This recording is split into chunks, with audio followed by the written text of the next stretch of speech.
नमस्कार मेरे प्यारे YouTube के साथियों, तंत्र लोक में आपका स्वागत है।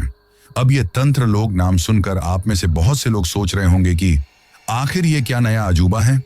तो दोस्तों, मैं आप लोगों से इस चीज के लिए सिर्फ इतना ही कहना चाहता हूं कि ये हमारा एक नया चैनल है जहां पर आप लोगों को कुछ ऐसी डरावनी कहानियां सुनने को मिलने वाली हैं जिन कहानियों को सुनते वक्त आपको लगेगा कि जैसे वो सब कुछ आपकी आंखों के सामने ही हो रहा है। इस चैनल पर आपको तंत्र मंत्र और खौफनाक रहस्यों से जुड़ी हुई लंबी लंबी कहानियां सुनने को मिलने वाली हैं। आज की इस कहानी को सुनकर आप लोग जितना ज्यादा हो सके उतना ज्यादा इस चैनल को सब्सक्राइब करने की कोशिश करें, क्योंकि आपके प्यार और सपोर्ट से ही मैं इस चैनल को आगे बढ़ा पाऊंगा। अब मैं आप लोगों का ज्यादा समय खराब ना करते हुए आपको सीधा तंत्र लोक की खौफनाक कहानियों में लेकर चलता हूं, जिनकी शुरुआत हर रोज दिन ढलने के साथ अंधेरा कायम होते ही हो जाती है।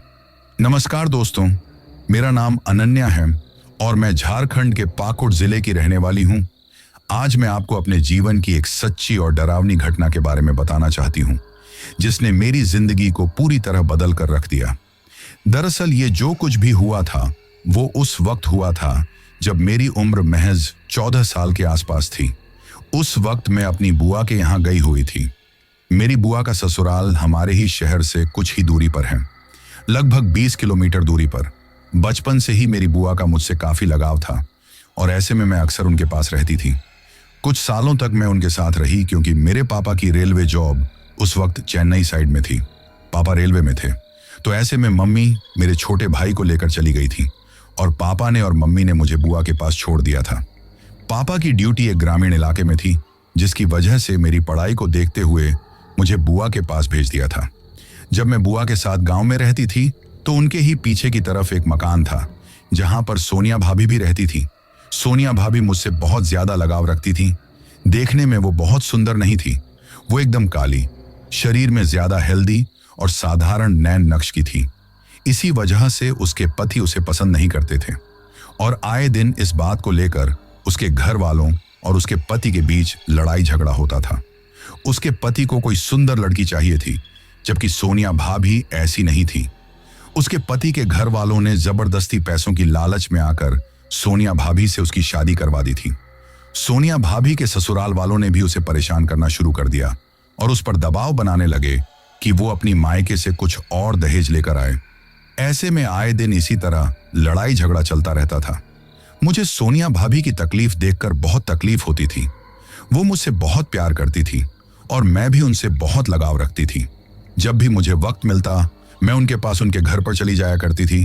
वो समय गुजारने के साथ साथ एक बेटे की माँ भी बन गई थी। उस वक्त मेरे पापा हमारे ही शहर में आ गए थे, तो मेरे मम्मी पापा मुझे वापस अपने साथ ले गए और मैं वहां से चली गई। उसके बाद सोनिया भाभी और मेरे बीच कोई संपर्क नहीं रहा, क्योंकि पहले के जमाने में आज की तरह मोबाइल नहीं थे। कुछ अमीर घरों में टेलीफोन हुआ करते थे और जो बुआ के घर में नहीं था, गांव के सरपंच जी के घर में टेलीफोन था, जहां पर महीने में 1-2 बार बुआ मेरे घर वालों से बातें करती थी और कुछ ही बात हो पाती थी।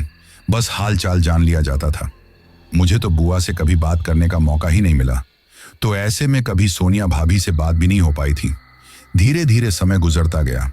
मैं काफी वक्त बाद बुआ के बेटे की शादी में जाने के लिए उनके ससुराल पहुंची। बुआ शादी का निमंत्रण देने के लिए हमारे घर आई थी और मुझे शादी से 2 दिन पहले अपने साथ ले गई।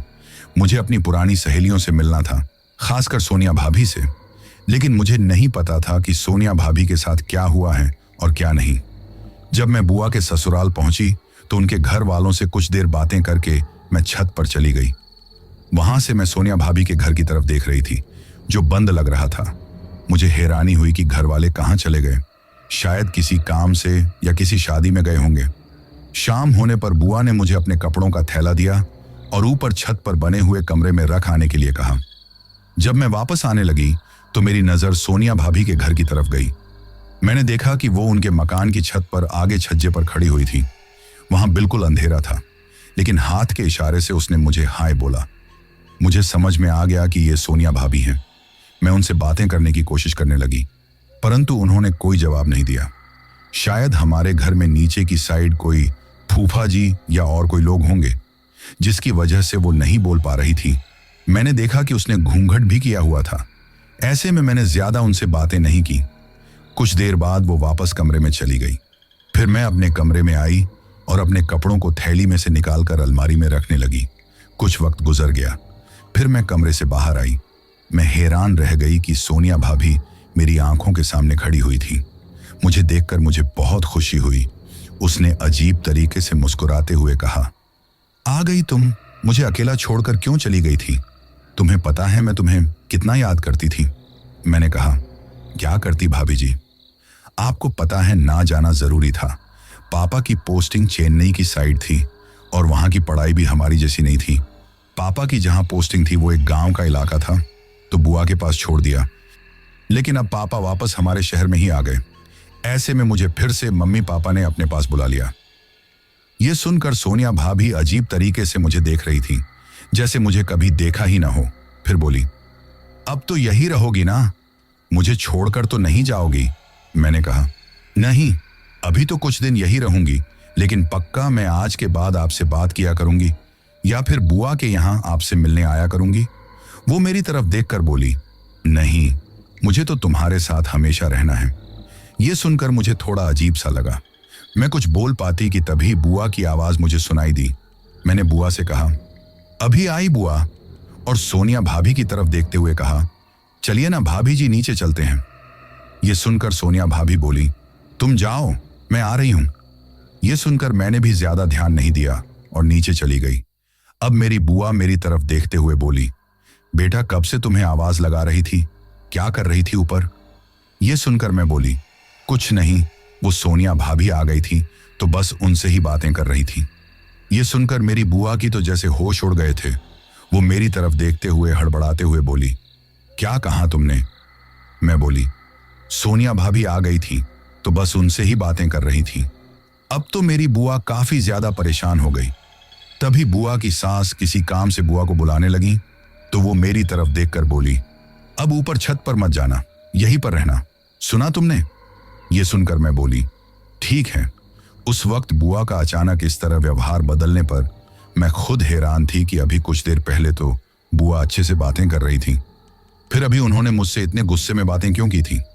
साथ में काफी परेशान भी दिखाई दे रही थी। पता नहीं क्यों, लेकिन मेरा बार बार मन कर रहा था कि मैं ऊपर छत पर जाऊं। सोनिया भाभी अगर फिर से दिख जाएं तो उनसे बातें करूं।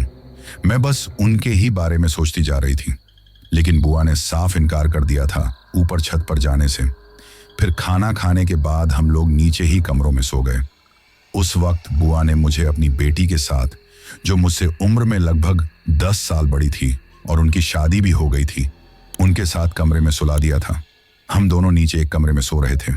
कुछ देर तो हमने बातें की, उसके बाद नींद आ गई थी।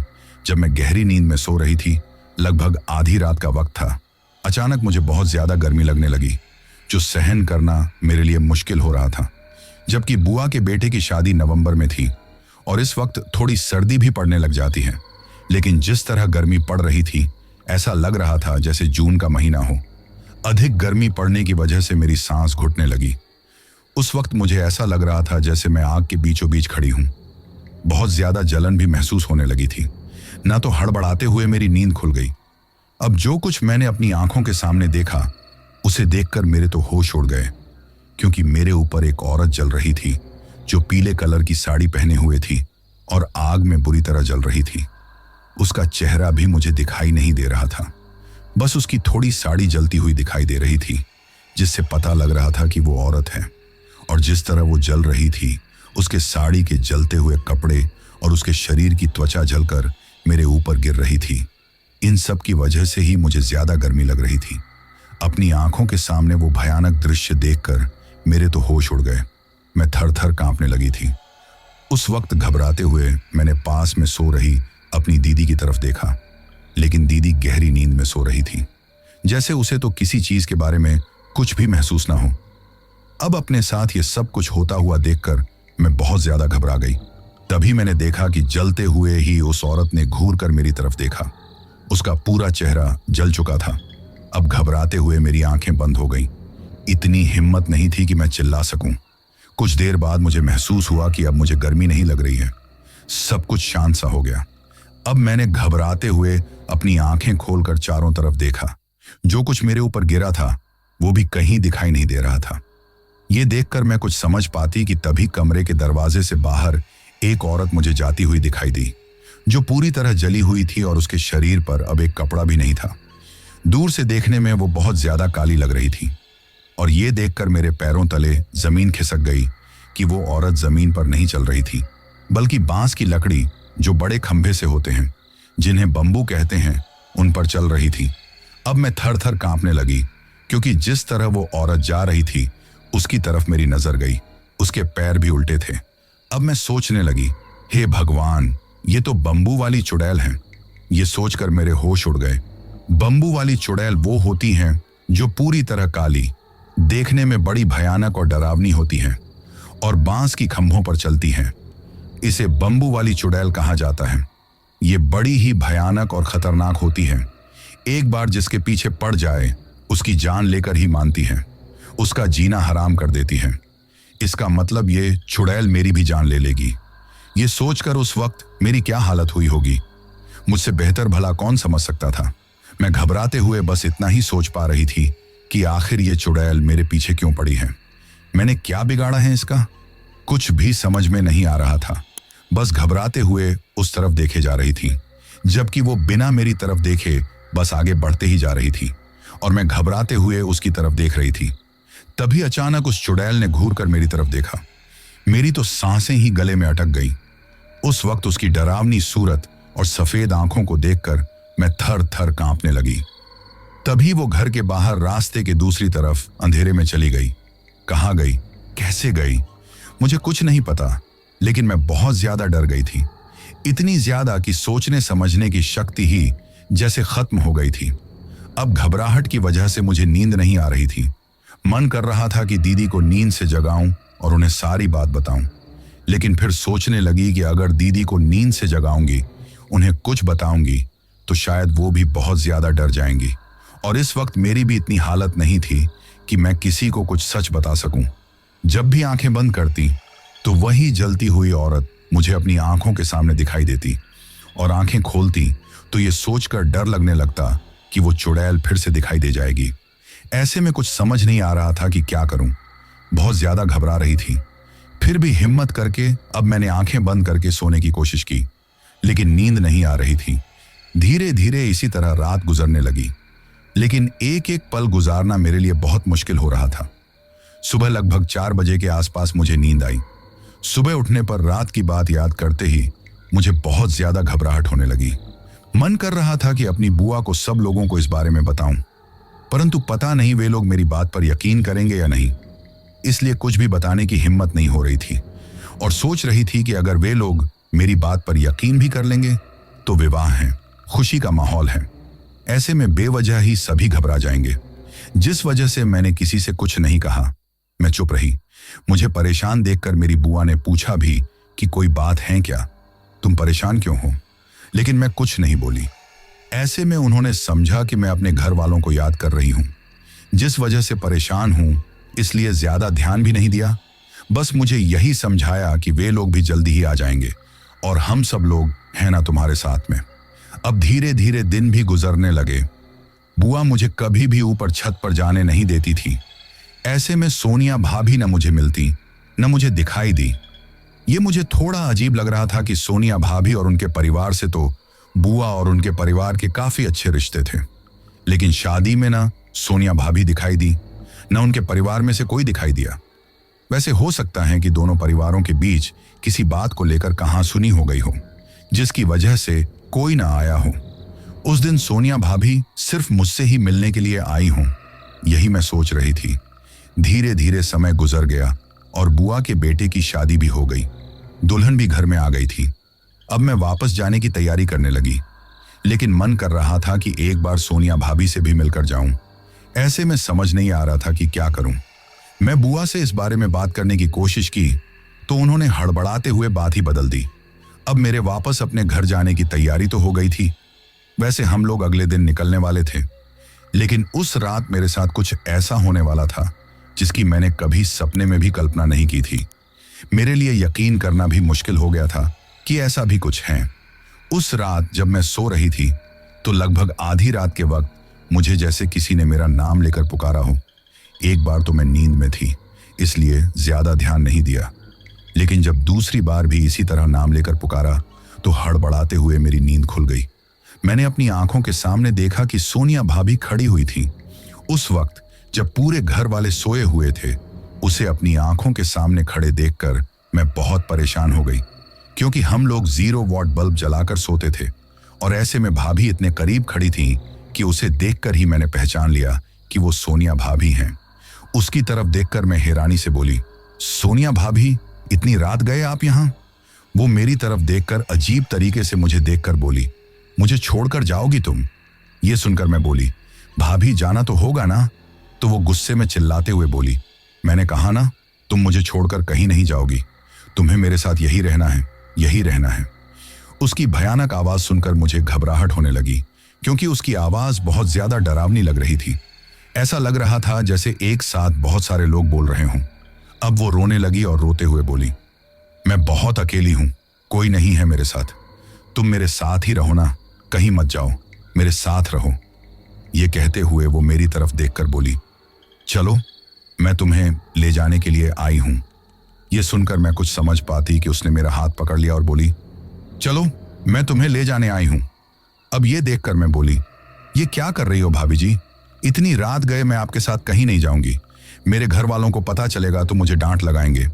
लेकिन वो जबरदस्ती मुझे खींच कर ले जाने लगी तो मैं चिल्लाते हुए बोली, मेरा हाथ छोड़ो भाभी जी। अब उसने घूर कर मेरी तरफ देखा तो मुझे उसकी सूरत देखकर ही डर लगने लगा था, क्योंकि हमेशा हंसने मुस्कुराने वाली भाभी जी आज बहुत ज्यादा अजीब और डरावनी सी लग रही थी। उसका व्यवहार भी काफी अजीब था, जिसकी वजह से अब मुझे उसे देखकर ही घबराहट हो रही थी। अब वो भयानक आवाज में चिल्लाते हुए बोली, तुझे चलना ही होगा मेरे साथ। ये कहकर जैसे ही मेरा हाथ पकड़कर खींचा, मैं जोर जोर से चिल्लाने लगी। तभी मेरे चिल्लाने की आवाज सुनकर वहां पर मेरी दीदी सोई हुई थी और बुआ भी, जो उस दिन हमारे साथ में थी। उनकी नींद खुल गई। उन्होंने तुरंत लाइट जलाई तो मैंने घबराते हुए उनकी तरफ देखा। फिर जैसे ही सोनिया भाभी की तरफ देखा तो अब वो मुझे कहीं दिखाई नहीं दे रही थी। ये देखकर मैं काफी हैरान रह गई कि ऐसा कैसे हो सकता है। सोनिया भाभी को तो मैंने अपनी आंखों के सामने देखा था, इतनी सी देर में वो कहां चली गई? मैं घबराते हुए कुछ समझ नहीं पा रही थी। तभी बुआ बोली, क्या हुआ बेटा? तो मैं घबराते हुए हड़बड़ाते हुए बोली, वो सोनिया भाभी मुझे अपने साथ ले जाने के लिए आई थी, पता नहीं कहां चली गई। ये सुनकर मेरी बुआ की बेटी और बुआ दोनों ही घबरा गए। अब मेरी बुआ मेरी तरफ देखते हुए हड़बड़ाते हुए बोली, तुमने कोई डरावना सपना देखा होगा। ये सुनकर मैं घबरा कर बोली, नहीं, मैंने कोई डरावना सपना नहीं देखा, मैं सच कह रही हूं, मैंने अभी सोनिया भाभी को देखा था। ये कहते हुए अपने हाथ की कलाई पर नजर डाली और बोली, देखो। ये कहते हुए मैंने उन्हें अपने हाथ की कलाई दिखाई तो ये देखकर भी दोनों हैरान रह गई, क्योंकि सोनिया भाभी ने जब मेरी कलाई पकड़ी थी तो इतनी जोर से पकड़ी थी कि मेरी कलाई पर उनके पकड़ने के निशान बन गए थे। अब बुआ की बेटी हैरानी से बोली, ये क्या बोल रही हो तुम? ऐसा कैसे हो सकता है? सोनिया भाभी को मरे हुए तो इतना वक्त हो गया है, वो तुम्हें दिखाई कैसे दे सकती हैं? अब जैसे ही उन्होंने ये कहा तो मेरे तो होश उड़ गए। मैं उनकी तरफ देखते हुए हैरानी से हड़बड़ाते हुए बोली, क्या? तो वो बोली, हाँ, जब तुम यहां रहती थी उसके कुछ वक्त बाद उन्होंने आग लगाकर अपनी जान दे दी थी, क्योंकि अक्सर घर में लड़ाई झगड़े होते थे।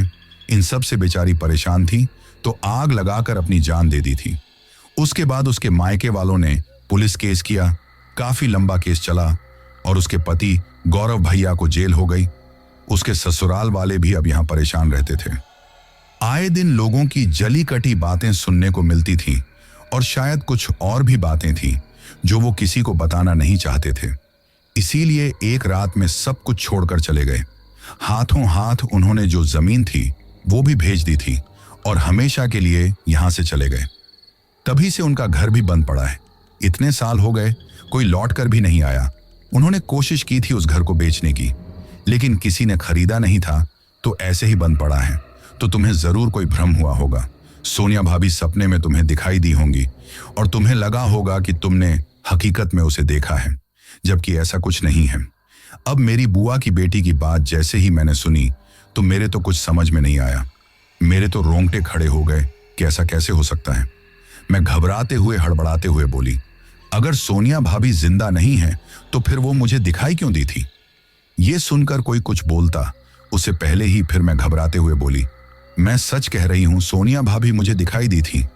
ये सुनकर मेरी बुआ बोली, बेटा तुमने डरावना सपना देखा होगा।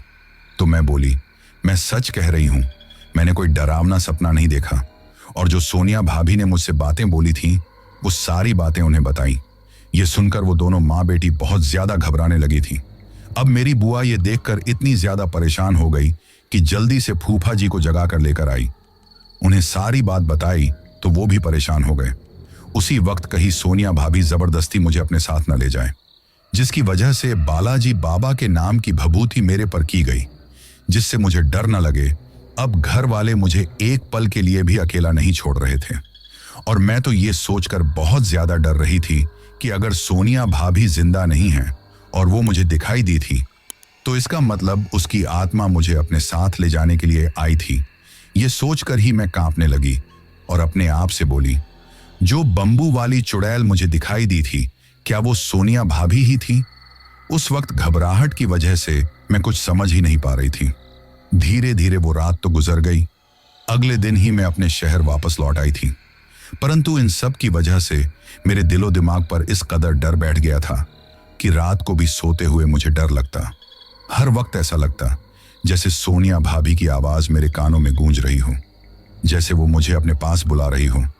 उस वक्त मेरी हालत देखकर मेरे घर वालों ने बुआ से बातें की। फिर मुझे लेकर वहीं देवी माँ के मंदिर में गए, जहां देवी माँ के नाम का ताबीज मेरे गले में पहना दिया, जिससे कोई भी बुरी शक्ति मेरे आसपास में ना आए। और ऐसा ही हुआ। उस ताबीज के असर से मान लो या फिर कोई और बात, मान लो सोनिया भाभी मेरे बुआ के ससुराल से वापस आने के बाद न तो सपने में दिखाई दी न ऐसे दिखाई दी। धीरे धीरे इन सब की वजह से मेरा डर भी काफी कम हो गया था, लेकिन मैं इन सारी बातों को कभी नहीं भूल पाई। जब कभी भी इनके बारे में सोचती तो बहुत ज्यादा घबराहट होने लगती थी, जिसकी वजह से मैं इन बातों को ज्यादा से ज्यादा नजरअंदाज करने की कोशिश करती। सोनिया भाभी ने जिस तरह सुसाइड किया था उसे याद करके मुझे भी बहुत तकलीफ होती थी कि काश उसके ससुराल वालों ने उसे मजबूर ना किया होता तो वो ऐसा कुछ ना करती। धीरे धीरे वक्त गुजरता गया और ये सारी बातें अब मैं लगभग भूलती गई थी। बस कभी कभी ये बातें मुझे याद आती थी। अब मैं शादी के लायक हो गई थी, मेरी कॉलेज भी कंप्लीट हो गई थी, जिसकी वजह से मेरे घर वालों ने मेरा रिश्ता भी तय कर दिया था। मेरे पापा ने मेरे लिए जो लड़का ढूंढा था वो भी रेलवे में ही जॉब करता था। अब घर में शादी की तैयारी होना शुरू हो गई। सभी घर वाले बहुत खुश थे। हर लड़की की तरह मेरी आंखों में भी अपनी शादी को लेकर बहुत सारे अरमान थे, परंतु मुझे नहीं पता था कि अभी मेरे साथ कुछ ऐसा होने वाला है जिसकी मैंने कल्पना नहीं की थी। मुझे नहीं पता था कि कुछ ऐसा होगा जिसके बाद मेरी जिंदगी पूरी तरह बदल जाएगी। जब मेरी शादी की तैयारी चल रही थी उसी वक्त मेरी बुआ हमारे घर आई हुई थी। इतने सालों से मेरे साथ कुछ भी नहीं हुआ, जिसकी वजह से अब घर वालों के दिलो दिमाग में भी डर काफी कम हो गया था। और वैसे भी जो सोनिया भाभी के ससुराल वालों का जो घर था वहां पर भी बुआ या गांव में किसी को भी ऐसी कोई हलचल दिखाई नहीं दी थी, जिसकी वजह से उन लोगों को सोनिया भाभी की आत्मा से कोई डर लगे। ऐसे में जब मेरी बुआ हमारे वहां पर आई तो मुझे कुछ दिन अपने साथ ले जाने के लिए कहने लगी, क्योंकि हमारे यहाँ एक रिवाज है कि जो दुल्हन के नाते रिश्तेदार होते हैं या कोई भी उनकी जान पहचान वाले होते हैं वो शादी से पहले दुल्हन को अपने हाथों से खाना बनाकर खाना खिलाते हैं, जो काफी शुभ माना जाता है। ऐसे में मेरी बुआ के पास बचपन में रही थी तो वो चाहती थी कि वो अपने घर पर मुझे खाना खिलाए और कुछ उपहार भी दें। अब बुआ हमारे बारे में इतना सोचती थी तो मेरे घर वालों ने भी मना नहीं किया और मुझे बुआ के साथ भेज दिया। जब मैं बुआ के ससुराल में पहुंची तो मुझे देखकर सभी घर वाले बहुत खुश हो गए। बचपन में जो लड़कियां मेरे साथ पढ़ती थीं उनकी अधिकतर की शादी हो गई थी, लेकिन जो एक दो लड़की थी जिनकी अभी शादी नहीं हुई थी वे मुझसे मिलने के लिए आ गई। सब कुछ अच्छा चल रहा था। बुआ ने शाम को मेरे लिए मेरे फेवरेट खाना बनाया, मैंने खाना भी खाया। अपनी तरफ से बुआ ने मुझे बहुत सारे उपहार भी दिए। धीरे धीरे वो दिन तो गुजर गया था। रात के वक्त हम सब लोग आंगन में बैठकर बातें कर रहे थे। देर रात इसी तरह बातें चलती रहीं। उसके बाद मैं टॉयलेट करने के लिए मकान की साइड में जो बाथरूम बनी हुई थी उधर गई तो पीछे से मुझे एक वही भयानक सी आवाज सुनाई दी, हमसे शादी में नहीं बुलाओगी क्या? ये सुनकर हड़बड़ाते हुए मैंने पीछे की तरफ देखा तो सोनिया भाभी बिल्कुल बिना कपड़ों के और बहुत ज्यादा डरावनी, बिल्कुल काली, उसके बाल काफी ज्यादा लंबे और उलझे हुए थे, आंखें बिल्कुल सफेद और इतनी ज्यादा डरावनी कि कोई भी उसे देखकर बेहोश हो जाए। वो उसी तरह बांस पर चलते हुए मेरी तरफ देखकर भयानक आवाज में बोली, हमसे शादी में नहीं बुलाओगी क्या? अब ये सुनकर तो मैं बहुत ज्यादा डर गई और घबराते हुए वहां से भागने लगी। पीछे अब मेरी इतनी हिम्मत नहीं थी कि मैं पीछे मुड़कर भी देख सकूं। बहुत ज्यादा डर रही थी। मुझे इतना घबरा देखकर घर वालों ने मुझे संभाला और पूछा, क्या हुआ? तो घबराते हुए मैंने अपने साथ जो कुछ हुआ वो सारी बातें बताई तो वे लोग भी बहुत ज्यादा घबरा गए। मेरे फूफा जी और मेरे भाई दोनों ही साथ में आग लेकर उस तरफ गए, लेकिन अब वो चुड़ैल उन्हें कहीं दिखाई नहीं दे रही थी। तभी मेरी बुआ ने तुरंत मेरी नमक मिर्च लेकर नजर उतारी। इसके साथ में ही देवी माँ का धागा मंदिर में से लेकर मेरे हाथ की कलाई में बांध दिया, जिससे वो बुरी शक्ति से मेरी रक्षा कर सके। अब सभी लोग बहुत ज्यादा घबराए हुए थे कि कहीं मेरे साथ कुछ गलत न हो जाए, क्योंकि वैसे भी मेरी शादी होने वाली थी और ऐसे वक्त में बुरी आत्माएं ज्यादा आसपास होती हैं, ज्यादा दूल्हा दुल्हन को अपने साए में लेने की कोशिश करती हैं। इसी बात का सब घर वालों को डर था। उस रात कोई भी एक पल के लिए नहीं सोया। सभी को मेरी चिंता थी। अगले दिन सुबह होते ही मेरे बुआ और फूफा जी मुझे वापस अपने घर पर लेकर आ गए थे। मेरे मम्मी पापा को भी उन्होंने ये बात बताई तो मेरे मम्मी पापा भी बहुत ज्यादा परेशान हो गए। अब मुझे घर से एक पल के लिए भी बाहर नहीं निकलने दिया जाता था। मेरी मम्मी सुबह शाम मेरी नजरें उतारती। वैसे उसके बाद न तो मुझे सोनिया भाभी दिखाई दी थी और न उसकी कोई आवाज सुनाई दी, परंतु मुझे बहुत ज्यादा घबराहट होने लगी थी। मैंने तो सोचा था कि सोनिया भाभी ने शायद मेरा पीछा छोड़ दिया होगा, लेकिन वर्षों बाद फिर से उसके दिखाई देने पर अब मुझे घबराहट हो रही थी। परंतु मुझे नहीं पता था कि सोनिया भाभी वापस मुझे दिखाई दी हैं। तो अब मेरी जिंदगी में क्या होने वाला है? कुछ ऐसा डरावना होने वाला था जो मेरी जिंदगी पूरी तरह बदल कर रख देगा। इस बात का मुझे जरा भी एहसास नहीं था। अब घर में शादी की तैयारी होना शुरू हो गई थी। मुझे हर पल यही डर रहता था कि कहीं सोनिया भाभी की आत्मा, वो चुड़ैल, मुझे कोई तकलीफ ना पहुंचा दे, कहीं मेरे पास वापस ना आए। लेकिन ऐसा कुछ नहीं हुआ। बड़ी धूमधाम से मेरी शादी हो गई थी। किसी तरह की कोई प्रॉब्लम नहीं आई। शादी होने पर घर वालों ने भी चैन की सांस ली कि चलो सब कुछ अच्छे से हो गया। मैं दुल्हन बनकर अपने ससुराल आ गई थी, अपनी नई जिंदगी की शुरुआत करने के लिए। मुझे नहीं पता था कि अभी तो कुछ बड़ा भयानक होने वाला है। मेरे ससुराल में मेरा स्वागत अच्छे से किया गया। धीरे धीरे शादी विवाह की रस्म करते हुए कब वक्त गुजर गया पता ही नहीं चला। रात को जब मैं अपने कमरे में बैठे अपने पति अनुज के आने का इंतजार कर रही थी तो कमरे में बैठे हुए अचानक मुझे ऐसा लगा जैसे किसी ने मेरे कमरे की खिड़की को खटखटाया है। ये देखकर मैं सोचने लगी, कौन हो सकता है? तभी 2 बार खटखटाने के बाद अब आवाज आना बंद हो गई। ये देखकर सोचा शायद कोई बच्चा होगा, ऐसे ही खटखटा रहा होगा, इसीलिए ज्यादा इस बात पर ध्यान नहीं दिया। अब मैं उठकर टॉयलेट के लिए चली गई। टॉयलेट जाने के बाद मैं हाथ धो रही थी कि तभी मुझे ऐसा लगा जैसे पीछे से किसी ने मुझे धक्का मारा हो, जिसकी वजह से मैं मुंह के बल गिरते गिरते बची। अब मुझे घबराहट होने लगी। मैंने पीछे की तरफ देखा लेकिन कुछ भी दिखाई नहीं दिया। ये कैसे हो सकता है? क्योंकि मैंने तो खुद महसूस किया था कि किसी ने मुझे पीछे से धक्का मारा था। ये सोचते हुए घबराते हुए मैं बाथरूम से बाहर आई और अपने पति का आने का इंतजार करते हुए मैं खिड़की के पास आकर खड़ी हो गई थी। तभी मेरी नजर खिड़की के सामने ही एक मकान और बना था जो मेरे काकी ससुर का था, उसकी तरफ गई। और जैसे ही मेरी नजर उस तरफ गई तो मैंने देखा कि वही चुड़ैल उसके ऊपर बैठी हुई थी। उसके पैरों में बांस लटक रहे थे। वो मेरी तरफ देखकर भयानक रूप से हंसने लगी। ये देखकर तो मेरे होश उड़ गए। मुझे समझ में नहीं आया कि ये अचानक यहां कैसे आ गई। कहीं ये मेरा पीछा करते हुए यहां तक तो नहीं आ गई। ये सोचते हुए ही बहुत ज्यादा डर लग रहा था और वो अजीब तरीके से मेरी तरफ देखते हुए बस हंसते ही जा रही थी। उस वक्त उसे अपनी आंखों के सामने देखकर मुझे तो ऐसा लगा जैसे मैं बेहोश हो जाऊंगी।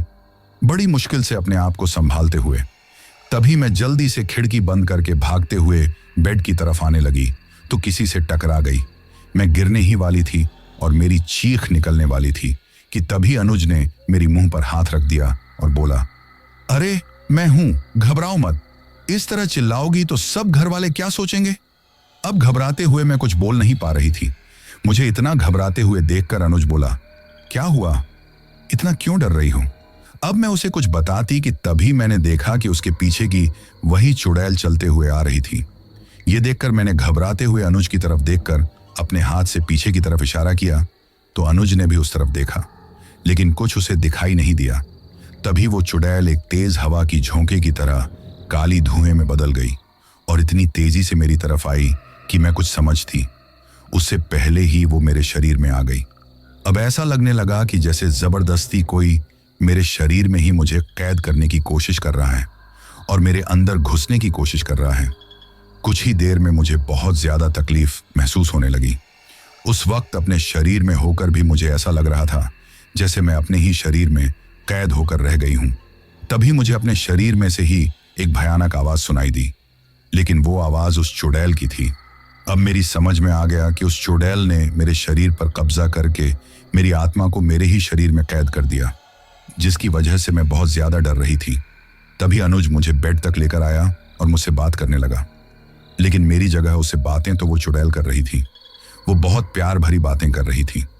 अब धीरे धीरे दोनों के बीच फिजिकल रिलेशन बन गए थे। अनुज को तो इस बात का एहसास भी नहीं था कि मेरे शरीर में वो एक चुड़ैल के साथ है। धीरे धीरे मेरी आंखें बंद होने लगीं और मैं सो गई। आधी रात के वक्त अचानक मेरी नींद खुल गई तो मैंने देखा अब मैं अपने शरीर में ठीक से हाथ पैर भी हिला पा रही हूं। तभी मेरी नजर मेरे सामने गई तो मैं घबराते हुए उस तरफ देखने लगी, क्योंकि वो बांस वाली चुड़ैल बिल्कुल मेरे सामने खड़ी अजीब तरीके से मुझे देखती जा रही थी। ये देखकर मैं घबरा कर कुछ बोल नहीं पा रही थी। तभी वो चुड़ैल हंसने लगी और मेरी तरफ देखकर भयानक आवाज में बोली, मुझे तुम्हारे साथ ही रहना है और तुम्हारे साथ ही रहूंगी।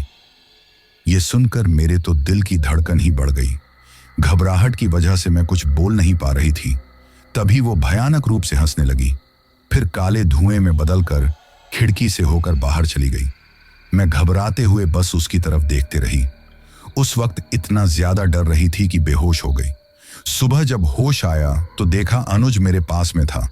मुझे आंखें खोलते देखकर अनुज मेरी तरफ देखते हुए बोला, तुम ठीक हो? तो मैं बोली, हाँ। ये सुनकर अनुज बोला, फर्स्ट नाइट में तुम्हें बहुत ज्यादा ही तकलीफ हो गई।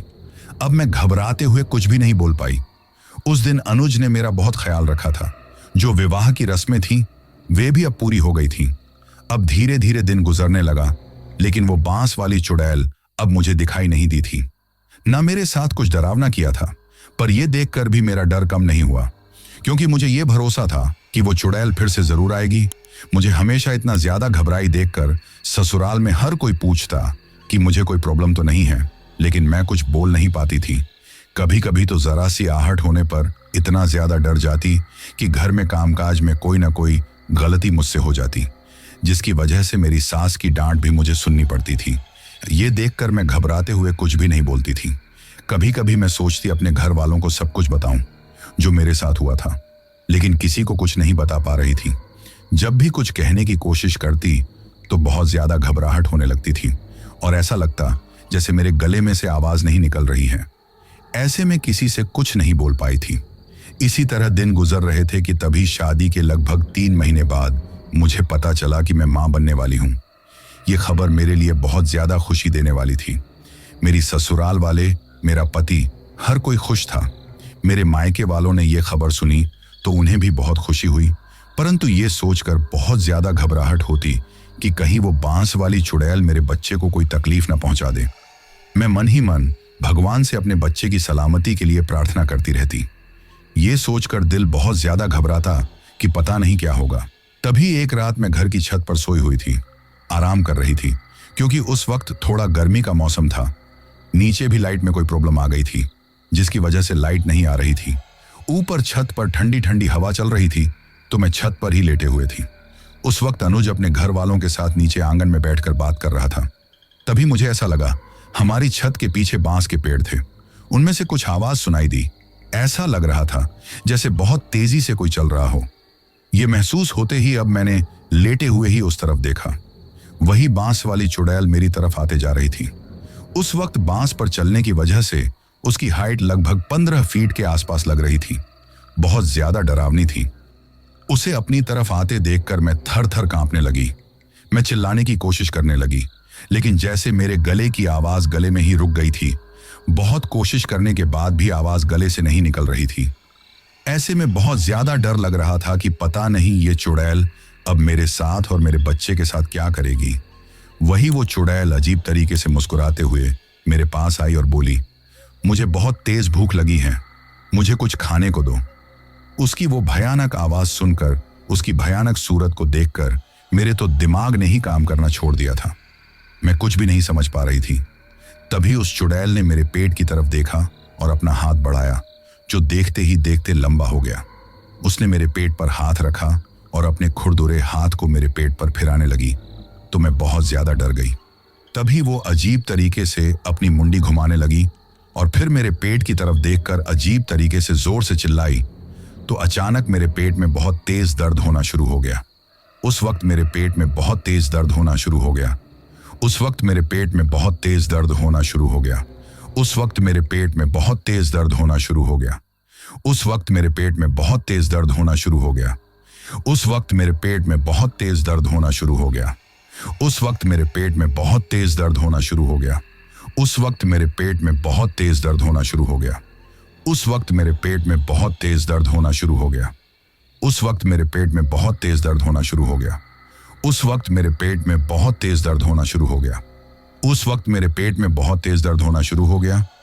उस वक्त मेरे पेट में बहुत तेज दर्द होना शुरू हो गया। उस वक्त मेरे पेट में बहुत तेज दर्द होना शुरू हो गया। उस वक्त मेरे पेट में बहुत तेज दर्द होना शुरू हो गया। उस वक्त मेरे पेट में बहुत तेज दर्द होना शुरू हो गया। उस वक्त मेरे पेट में बहुत तेज दर्द होना शुरू हो गया। उस वक्त मेरे पेट में बहुत तेज दर्द होना शुरू हो गया। उस वक्त मेरे पेट में बहुत तेज दर्द होना शुरू हो गया। उस वक्त मेरे पेट में बहुत तेज दर्द होना शुरू हो गया। उस वक्त मेरे पेट में बहुत तेज दर्द होना शुरू हो गया। उस वक्त मेरे पेट में बहुत तेज दर्द होना शुरू हो गया। उस वक्त मेरे पेट में बहुत तेज दर्द होना शुरू हो गया। उस वक्त मेरे पेट में बहुत तेज दर्द होना शुरू हो गया। उस वक्त मेरे पेट में बहुत तेज दर्द होना शुरू हो गया। उस वक्त मेरे पेट में बहुत तेज दर्द होना शुरू हो गया। उस वक्त मेरे पेट में बहुत तेज दर्द होना शुरू हो गया। उस वक्त मेरे पेट में बहुत तेज दर्द होना शुरू हो गया। उस वक्त मेरे पेट में बहुत तेज दर्द होना शुरू हो गया। उस वक्त मेरे पेट में बहुत तेज दर्द होना शुरू हो गया। उस वक्त मेरे पेट में बहुत तेज दर्द होना शुरू हो गया। उस वक्त मेरे पेट में बहुत तेज दर्द होना शुरू हो गया। उस वक्त मेरे पेट में बहुत तेज दर्द होना शुरू हो गया। उस वक्त मेरे पेट में बहुत तेज दर्द होना शुरू हो गया। उस वक्त मेरे पेट में बहुत तेज दर्द होना शुरू हो गया। उस वक्त मेरे पेट में बहुत तेज दर्द होना शुरू हो गया। उस वक्त मेरे पेट में बहुत तेज दर्द होना शुरू हो गया। उस वक्त मेरे पेट में बहुत तेज दर्द होना शुरू हो गया। उस वक्त मेरे पेट में बहुत तेज दर्द होना शुरू हो गया। उस वक्त मेरे पेट में बहुत तेज दर्द होना शुरू हो गया। उस वक्त मेरे पेट में बहुत तेज दर्द होना शुरू हो गया। उस वक्त मेरे पेट में बहुत तेज दर्द होना शुरू हो गया। उस वक्त मेरे पेट में बहुत तेज दर्द होना शुरू हो गया। उस वक्त मेरे पेट में बहुत तेज दर्द होना शुरू हो गया। उस वक्त मेरे पेट में बहुत तेज दर्द होना शुरू हो गया। उस वक्त मेरे पेट में बहुत तेज दर्द होना शुरू हो गया। उस वक्त मेरे पेट में बहुत तेज दर्द होना शुरू हो गया। उस वक्त मेरे पेट में बहुत तेज दर्द होना शुरू हो गया। उस वक्त मेरे पेट में बहुत तेज दर्द होना शुरू हो गया। उस वक्त मेरे पेट में बहुत तेज दर्द होना शुरू हो गया। उस वक्त मेरे पेट में बहुत तेज दर्द होना शुरू हो गया। उस वक्त मेरे पेट में बहुत तेज दर्द होना शुरू हो गया। उस वक्त मेरे पेट में बहुत तेज दर्द होना शुरू हो गया। उस वक्त मेरे पेट में बहुत तेज दर्द होना शुरू हो गया। उस वक्त मेरे पेट में बहुत तेज दर्द होना शुरू हो गया। उस वक्त मेरे पेट में बहुत तेज दर्द होना शुरू हो गया। उस वक्त मेरे पेट में बहुत तेज दर्द होना शुरू हो गया। उस वक्त मेरे पेट में बहुत तेज दर्द होना शुरू हो गया। उस वक्त मेरे पेट में बहुत तेज दर्द होना शुरू हो गया। उस वक्त मेरे पेट में बहुत तेज दर्द होना शुरू हो गया। उस वक्त मेरे पेट में बहुत तेज दर्द होना शुरू हो गया। उस वक्त मेरे पेट में बहुत तेज दर्द होना शुरू हो गया। उस वक्त मेरे पेट में बहुत तेज दर्द होना शुरू हो गया। उस वक्त मेरे पेट में बहुत तेज दर्द होना शुरू हो गया। उस वक्त मेरे पेट में बहुत तेज दर्द होना शुरू हो गया। उस वक्त मेरे पेट में बहुत तेज दर्द होना शुरू हो गया। उस वक्त मेरे पेट में बहुत तेज दर्द होना शुरू हो गया। उस वक्त मेरे पेट में बहुत तेज दर्द होना शुरू हो गया। उस वक्त मेरे पेट में बहुत तेज दर्द होना शुरू हो गया। उस वक्त मेरे पेट में बहुत तेज दर्द होना शुरू हो गया। उस वक्त मेरे पेट में बहुत तेज दर्द होना शुरू हो गया। उस वक्त मेरे पेट में बहुत तेज दर्द होना शुरू हो गया। उस वक्त मेरे पेट में बहुत तेज दर्द होना शुरू हो गया। उस वक्त मेरे पेट में बहुत तेज दर्द होना शुरू हो गया। उस वक्त मेरे पेट में बहुत तेज दर्द होना शुरू हो गया। उस वक्त मेरे पेट में बहुत तेज दर्द होना शुरू हो गया। उस वक्त मेरे पेट में बहुत तेज दर्द होना शुरू हो गया। उस वक्त मेरे पेट में बहुत तेज दर्द होना शुरू हो गया। उस वक्त मेरे पेट में बहुत तेज दर्द होना शुरू हो गया। उस वक्त मेरे पेट में बहुत तेज दर्द होना शुरू हो गया। उस वक्त मेरे पेट में बहुत तेज दर्द होना शुरू हो गया। उस वक्त मेरे पेट में बहुत तेज दर्द होना शुरू। मैं दर्द की वजह से जब मैं तड़पने लगी तो ये देखकर वो चुड़ैल अजीब तरीके से मुस्कुराने लगी। मैंने देखा कि अब उसके मुंह से खून टपक रहा था, जिसे देखकर मैं थर थर कांपते हुए घबराते हुए जोर जोर से चिल्लाने लगी। मेरी चिल्लाने की आवाज सुनकर अनुज और मेरे ससुराल वाले भागते हुए ऊपर छत पर आए। उससे पहले ही वो चुड़ैल काले धुएं में बदलकर वहां से चली गई। मुझे ब्लडिंग स्टार्ट हो गई थी तो सभी घर वाले ये देखकर परेशान हो गए। तुरंत ही मुझे अस्पताल लेकर गए, जहां पर पता चला कि मेरा मिसकैरेज हो गया है। ये खबर हम सबके की सदमे से कम नहीं थी। मैं रोते जा रही थी। मुझे ये तो पता था कि ये सब उसी चुड़ैल की वजह से हुआ है। ऐसे में मैं सोच लिया कि अब चुप रहने से कुछ नहीं होगा। मैं अपने एक बच्चे को खो चुकी हूं। आगे कुछ हो इससे पहले कुछ करना होगा। अपने साथ जो कुछ भी हुआ था वो सारी बातें मैं अपने ससुराल वालों, मायके वालों सबको बताना चाहती थी। लेकिन उस वक्त तो घबराहट की वजह से मैं किसी को कुछ नहीं बता पाई। मेरी हालत को देखकर उसे रात मुझे छुट्टी नहीं मिली। सब घर वाले बाहर बैठे हुए थे। मेरे पास सिर्फ अनुज था। देर रात अनुज की भी आंख लग गई थी और मैं भी दवाई के असर से सो गई थी। आधी रात के वक्त मुझे ऐसी आवाज अपने कानों में आई जैसे मेरे पास बैठकर कोई कुछ खा रहा हो। यह महसूस होते ही आंखें खोलकर देखा तो बहुत ज्यादा डरने लगी, क्योंकि वही चुड़ैल एक मांस का टुकड़ा अपने हाथ में लेकर बेरहमी से उसे खाते हुए मुस्कुराते जा रही थी। उसके पूरे मुंह से खून टपक रहा था और उसके हाथ भी बुरी तरह खून से सने हुए थे। ये देखकर मैं इतना ज्यादा डर गई कि घबराहट की वजह से मेरी आंखें बंद हो गईं और मैं कांपते हुए चिल्लाने लगी। मेरे चिल्लाने की आवाज सुनकर अनुज की नींद खुल गई। वो मुझे संभालते हुए बोला, क्या हुआ? लेकिन घबराहट की वजह से मैं कुछ बोल नहीं पा रही थी। अब मैंने आंखें खोलकर देखा, वो चुड़ैल मुझे कहीं दिखाई नहीं दे रही थी। ऐसे में मैंने अनुज की तरफ देखा, जो बार बार मुझसे पूछ रहा था कि क्या हुआ, मैंने कोई डरावना सपना देखा है क्या? तभी हिम्मत करके मैंने सारी बात अपने पति को बताई, लेकिन अनुज ने मेरी बातों पर यकीन नहीं किया। बस ये बोल दिया कि अभी इतना बड़ा हादसा हुआ है, इस वजह से तुम्हें ऐसा लग रहा है, जबकि ऐसा कुछ नहीं है। अब ये सुनकर मैंने अनुज को समझाने की बहुत कोशिश की, लेकिन वो मेरी बात सुनकर उस पर यकीन करना ही नहीं चाहता था। ये देखकर मैंने सोचा कि मेरी बातों पर अनुज ने ही भरोसा नहीं किया, तो पता नहीं मेरे ससुराल वाले भी मुझ पर यकीन करेंगे या नहीं, इसलिए किसी को कुछ नहीं बताया। सुबह मेरे मम्मी पापा मुझसे मिलने के लिए आए तो मैंने घबराते हुए उन्हें सारी बात बताई, जिसे सुनकर वे दोनों भी बहुत ज्यादा परेशान हो गए, क्योंकि उन्हें मेरी बातों पर यकीन हो गया था। पहले भी मेरे साथ इतना सब कुछ हो चुका था, जिसकी वजह से अब ये सुनकर वो लोग परेशान तो थे, लेकिन उन्होंने मुझे तसल्ली दी कि आगे से ऐसा कुछ नहीं होगा। ये कहते हुए मुझे समझाया। अब उनकी बातें सुनकर मुझे थोड़ी सी हिम्मत मिली, वरना मैं तो बहुत ज्यादा डर रही थी। फिर हॉस्पिटल से मुझे छुट्टी मिल गई और मैं घर पर आ गई थी। अब तो रात के अंधेरे में एक पल भी रहते हुए मुझे बहुत ज्यादा डर लग रहा था कि पता नहीं मेरे साथ क्या होगा। लेकिन धीरे धीरे 2 दिन निकल गए। वो चुड़ैल मुझे कहीं दिखाई नहीं दी, न उसकी आवाज सुनाई दी, परंतु मुझे पता था कि वो वापस लौटकर जरूर आएगी, क्योंकि हर बार ऐसा ही होता है। जब वो कुछ दिन के लिए चली जाती हैं और फिर वापस लौटकर आती हैं तो मुझे कोई ना कोई तकलीफ देती है। अब मुझे कभी कभी अपने आप पर भी गुस्सा आता कि मुझे सोनिया भाभी से ज्यादा लगाव रखना ही नहीं चाहिए था। शायद इसीलिए वो मेरे पीछे पड़ गई हैं। जब वो जिंदा थी तो बहुत अच्छी थी, लेकिन मरने के बाद एक ऐसी चुड़ैल बन गई हैं जिससे पीछा छुड़ाना मेरे लिए अब बहुत मुश्किल हो गया है, जिसने मेरी जिंदगी पूरी तरह नर्क बना दी। ऐसे में 2 दिन बाद मेरे पापा फिर से मेरे ससुराल आए और मेरी सास को ये कहकर कि हमने देवी माँ के मंदिर में जाकर ताबिज बनवाया है जिसे मेरी बेटी को पहना देना, हर पल उसकी रक्षा करेगा। तो मेरी सास ने वो ताबीज अपने हाथ में ले लिया।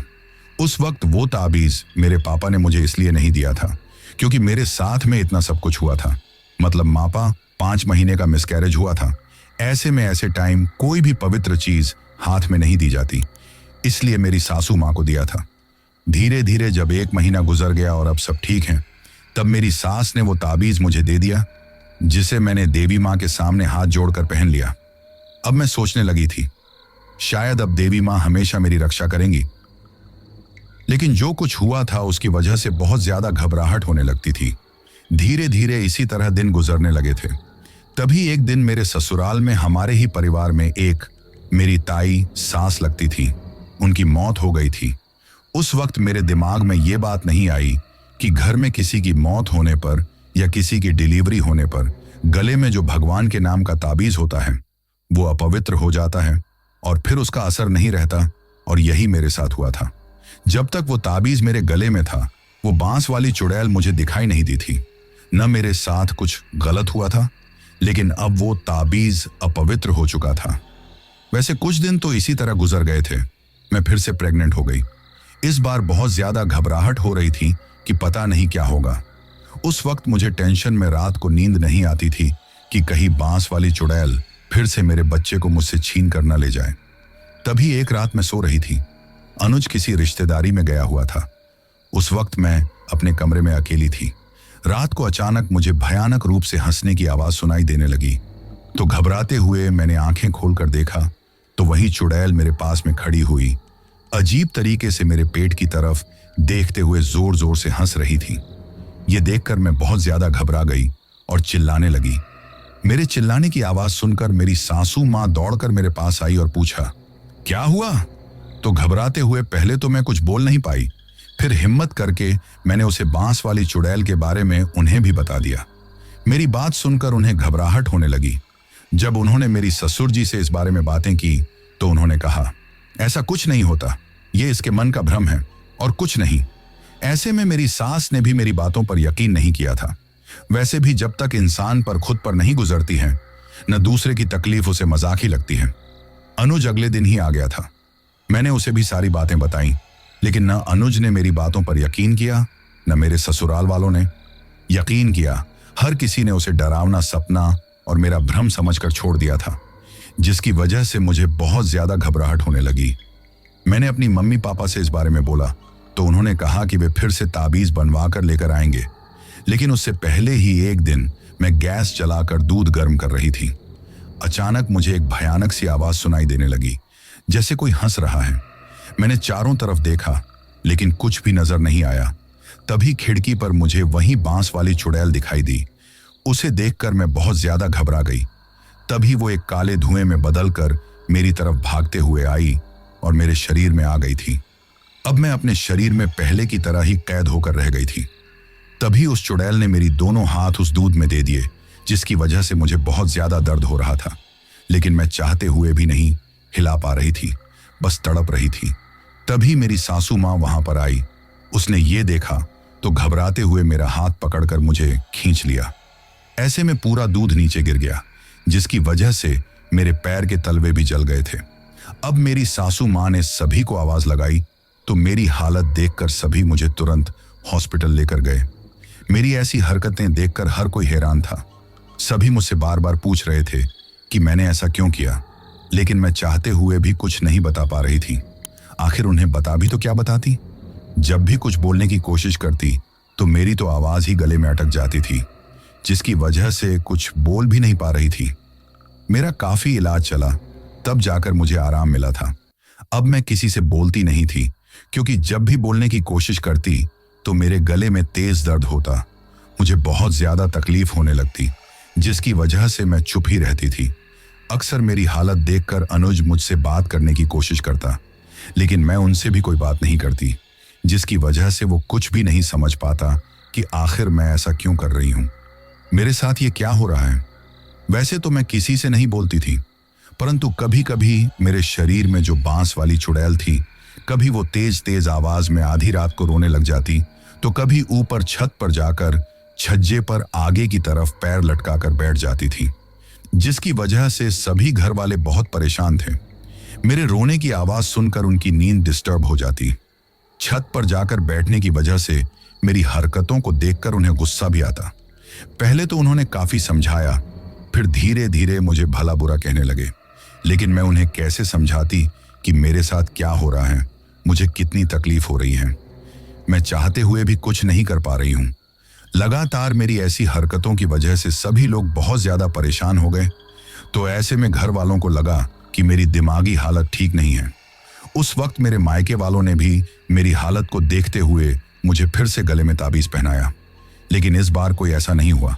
मैंने खुद उस ताबीज को तोड़कर फेंक दिया था, जो कुछ भी वो बांस वाली चुड़ैल कर रही थी। अब तो ऐसा लग रहा था जैसे वो बांस वाली चुड़ैल मेरे शरीर को छोड़कर जाना भी नहीं चाहती। मैं जानती हूं मैंने वो वक्त किस तरह गुजारा था। ऐसा कोई भी पल नहीं जाता जब मुझे कोई तकलीफ ना होती। कभी मेरे सिर में भयंकर दर्द होता, कभी हाथ पैरों में दर्द होता, कभी मेरी सांसें घुटने लगती, तो कभी पूरे शरीर में जलन महसूस होने लगती। एक एक पल बहुत मुश्किल से गुजरता। मैं भगवान से अपने बच्चे की सलामती के लिए प्रार्थना करती और सोचती कि ऐसे जीने से तो मर जाना अच्छा है। एक बार बच्चे को जन्म दे दूं, उसके बाद भगवान मुझे अपने पास बुला लेना, ये सोचकर रोने लग जाती। अब मेरी हालत देखकर शायद मेरी ससुराल वालों को भी कुछ शक होने लगा कि मेरे साथ कुछ सही नहीं है। तो उन्होंने कुछ पंडित और तांत्रिक बुलाकर इस बारे में पूछा, लेकिन कुछ भी नहीं हुआ। कुछ तो घर के देवी देवताओं की बात बोल देते, कोई कहता कि मेरे ऊपर बुरी शक्ति का असर है। जितने मुंह उतनी बातें होती, परंतु फायदा नहीं मिला था। ऐसे में मेरी सास तो गुस्से में चिल्लाते हुए यही बोलती थी कि मैं नाटक कर रही हूं और कुछ नहीं है। तभी मेरी हालत को देखकर मेरे मम्मी पापा ने मुझे अपने घर पर बुला लिया और मैं अपने मायके चली गई। ऐसे में मेरे चाचा एक दिन एक पंडित जी को लेकर हमारे घर पर आए, जो काशी से आए हुए पंडित थे। पास के ही गांव में भागवत कथा कराने के लिए आए थे। उनसे इस बारे में बातें की। उन्होंने मेरी तरफ देखा, फिर मेरे सिर पर हाथ रखा और आंखें बंद की, जैसे उन्हें सारी बातें पता चल गईं। फिर आंखें खोलकर कहा, ये बच्ची बहुत बड़ी तकलीफ से गुजर रही है।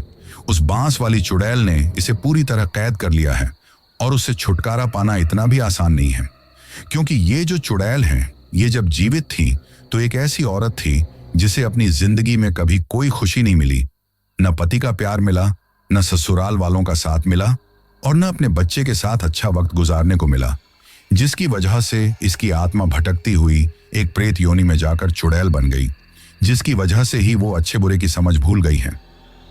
इस बच्ची से पहले उसे बहुत ज्यादा लगाव था, इसलिए वो सिर्फ इसे ही दिखाई दी थी। वैसे तो उसने अपनी ससुराल वालों का भी जीना हराम कर दिया था, जिसकी वजह से वे लोग बिना किसी से कुछ बोले रात के वक्त ही अपना घर खाली करके वहां से चले गए थे। तब से वो उस मकान में भटक रही हैं, परंतु किसी को दिखाई नहीं दी। सिर्फ इसे ही पहली बार दिखाई दी थी और इसके साथ रहने के बारे में सोचने लगी, क्योंकि ये उससे अच्छे से बातें जो करती थी। फिर जब ये अपने घर वापस लौट आई और हवन इसके नाम का करवाया गया, देवी माँ का ताबीज इसके गले में था, ऐसे में वो इसके साथ नहीं आ पाई थी। परंतु जब ये अपनी शादी के वक्त अपनी बुआ के घर पर गई तो वो आत्मा फिर से जागृत हो गई। और ऐसे वक्त तुम सब लोग जानते हो कि बुरी शक्तियां ज्यादा आकर्षित होती हैं, और यही कारण था कि वो बांस वाली चुड़ैल ऐसे में वो इसके साथ ही चली आई और इनके दोनों पति पत्नी के बीच प्यार को देखकर इसके ही शरीर में रहने लग गई, क्योंकि उसकी जो अधूरी इच्छाएं थीं उन्हें वो मरने के बाद भी इसके शरीर में रहकर पूरा करना चाहती हैं। इसलिए उसे इसके शरीर से निकालना बड़ा मुश्किल है। अब पंडित जी की बात सुनकर हम सब लोग बहुत ज्यादा परेशान हो गए थे। मैं तो घबराहट की वजह से कांपने ही लग गई थी। तभी मेरे पापा बोले, महाराज, हमारी बच्ची बहुत तकलीफ में है, रिश्ता टूटने की कगार पर आ गया है। ये बेचारी तो कुछ नहीं करती, लेकिन इसके अंदर जो बुरी शक्ति है वो आए दिन कोई ना कोई ऐसी उल्टी सीधी हरकत कर देती है कि इसके ससुराल वालों की काफी बातें हमें सुनने को मिलती हैं। वो तो हमारे दामाद जी समझदार हैं, जिसकी वजह से अभी तक बात बनी हुई है, वरना वे लोग तो न जाने कब का ही रिश्ता तोड़ लेते। आप कुछ कीजिए, हमारी बेटी को कैसे भी करके उस चुड़ैल से छुटकारा दिलाइए, वरना हमारी बेटी की जिंदगी बर्बाद हो जाएगी। ये सुनकर पंडित जी बोले, वैसे तो उस आत्मा से छुटकारा दिलाना बहुत मुश्किल है, लेकिन इस तरह वो आत्मा इसकी जिंदगी बर्बाद करे, ये मुझे भी बर्दाश्त नहीं है। परंतु अगर इस वक्त उस चुड़ैल से छुटकारा पाने के लिए कुछ किया गया तो वो इसके बच्चे की जान ले जाएगी। इसलिए जब तक बच्चे का जन्म नहीं हो जाता तब तक कुछ न करें, और जिस तरह चल रहा है चलने दो। वैसे मैं बच्चे की सलामती के लिए भगवान भोलेनाथ के मंदिर में हवन करवा दूंगा, जिससे बच्चे को किसी तरह की तकलीफ न होगी, और जब बच्चे का जन्म हो जाएगा तो मैं उस चुड़ैल से भी इसे पूरी तरह छुटकारा दिला दूंगा। ये सुनकर घर वालों को थोड़ी तसल्ली हुई और मुझे भी तसल्ली हुई। बस मैं ये सोच रही थी कि जल्दी से मेरे बच्चे का जन्म हो जाए, फिर उस चुड़ैल से मुझे छुटकारा मिल जाए, क्योंकि डर के साए में जीते हुए मेरी हालत इस तरह की हो गई थी कि कोई मुझे पहचान भी न सके। एक हड्डियों का ढांचा रह गई थी, आंखों के नीचे काले घेरे हो गए थे और रंग भी बिल्कुल बदला सा गया था। कोई मुझे पहली नजर में देखकर तो पहचान भी नहीं पाता था, क्योंकि देखने में ऐसा लगता जैसे मैं बहुत ज्यादा बीमार हूं। धीरे धीरे इसी तरह दिन गुजर रहे थे, लेकिन एक एक पल गुजारना बड़ी मुश्किल था। कभी वो चुड़ैल मुझे डराने की कोशिश करती तो कभी ऐसा लगता जैसे मुझे वो जान से ही मार डालेगी। इन सब की वजह से रात को कभी मैं बेहोश हो जाती तो कभी चिल्लाने की कोशिश करते हुए भी चिल्ला नहीं पाती। वैसे रात के वक्त ही वो चुड़ैल मुझे दिखाई देती थी, दिन के वक्त ऐसा कुछ नहीं होता था। मैं भगवान का नाम लेकर किस तरह दिन गुजार रही थी, मुझसे बेहतर कौन समझ सकता है। ऐसे में बड़ी मुश्किल से मेरे 9 महीने कंप्लीट हुए और मैंने एक बेटे को जन्म दिया। अपने बेटे के जन्म पर मैं बहुत ज्यादा खुश थी। जब पहली बार उसकी सूरत देखी तो जैसे पल भर में ही अपनी तकलीफें भूल गई थी। तभी मुझे वो चुड़ैल दिखाई दी, क्योंकि मेरे बेटे का जन्म रात के लगभग 8 बजे के आसपास हुआ था। उस चुड़ैल को देखकर मैं बहुत ज्यादा डर गई और कुछ बोल पाती उससे पहले ही तभी वो चुड़ैल काले धुएं में बदलकर मेरे शरीर में चली गई। फिर से मैं अपने शरीर में कैद हो गई।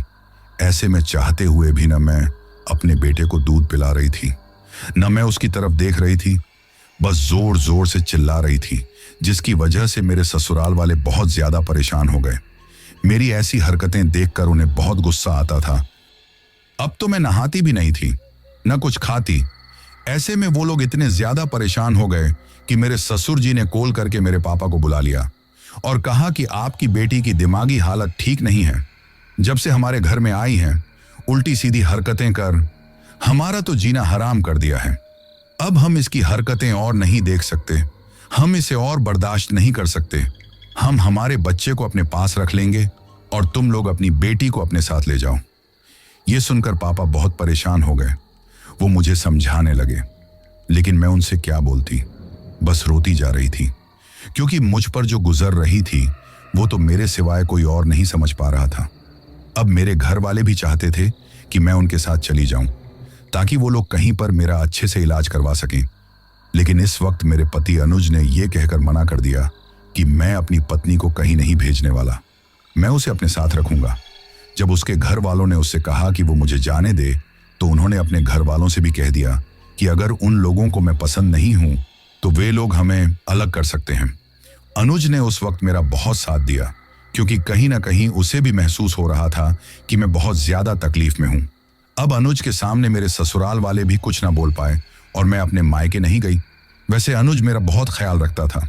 मेरे घर वाले भी अब मेरी डिलीवरी के 1 महीने होने पर काशी गए और वहां पर उन पंडित से मुलाकात करके सीधे ही मेरे ससुराल लेकर आ गए थे। फिर अनुज को उस पंडित जी के बारे में बताया तो अनुज ने भी मेरी हालत देखकर सारी बातों पर भरोसा कर लिया। फिर पंडित जी ने मेरी हालत देखकर अनुज को भी सारी बातें समझाई। मेरे ससुराल वालों ने यह सुना तो वो लोग भी बहुत ज्यादा हैरान रह गए और घबराने भी लगे थे, क्योंकि मेरी सासू माँ को तो अभी तक यही लगता था कि मैं बस नाटक करती हूँ और कुछ नहीं। अब पंडित जी ने उस आत्मा से छुटकारा पाने के लिए कुछ बातें हमें समझाई, उसके बाद में चले गए।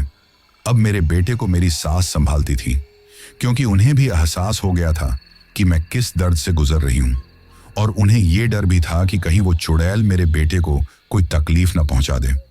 इसलिए मेरे बेटे को अपने साथ ही रखती थी। रात को भी मेरे पास उसे सोने नहीं देती थी। उस चुड़ैल ने जैसे मेरा जीना ही हराम कर दिया था। मेरी जान लेने की कोशिश करती, परंतु जैसे भगवान भोलेनाथ की शक्ति उन्हें मेरी जान नहीं लेने देती थी। ऐसे में जैसे ही सोमवार का दिन आया, भगवान भोलेनाथ के ऊपर जो जल चढ़ाया जाता है, उसी जल से, उनके चरणों के जल से घर पर लाकर मुझे स्नान करवाया गया। पहले दिन ही जब ये सब कुछ किया तो मुझे सच में बहुत सुकून मिला था। मेरा शरीर हमेशा दर्द करता रहता था, उसमें भी मुझे काफी आराम मिला था।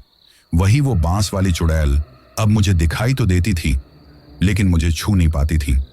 ऐसे में मुझे मेरे ससुराल वालों ने 7 सोमवार उस जल से स्नान करवाया। धीरे धीरे वो बांस वाली चुड़ैल, जो कभी सपने में चिल्लाती और मेरे साथ घर वालों की भी जान लेने की कोशिश करती, वो कुछ नहीं कर पा रही थी। और ऐसे में 7 सोमवार कंप्लीट होने से पहले ही वो जैसे हमेशा के लिए मुझे छोड़कर चली गई। अब ना मुझे दिखाई देती थी, ना उसकी डरावनी आवाज सुनाई देती थी। ये देखकर भी मैं बहुत ज्यादा घबराती कि वो वापस न लौट आए। उसके बाद में घर में भी भगवान भोलेनाथ के नाम का हवन यज्ञ करवाया गया, जिसकी वजह से धीरे धीरे अब मेरी हालत पहले की बजाय काफी ठीक होने लगी थी। परंतु जो कुछ मेरे साथ हुआ था, उस डर से उभरने में मुझे लगभग 3 साल लगे थे।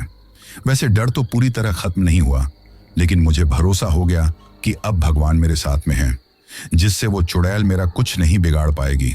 भगवान भोलेनाथ की शक्ति से वो अब मेरा पीछा छोड़कर चली गई हैं।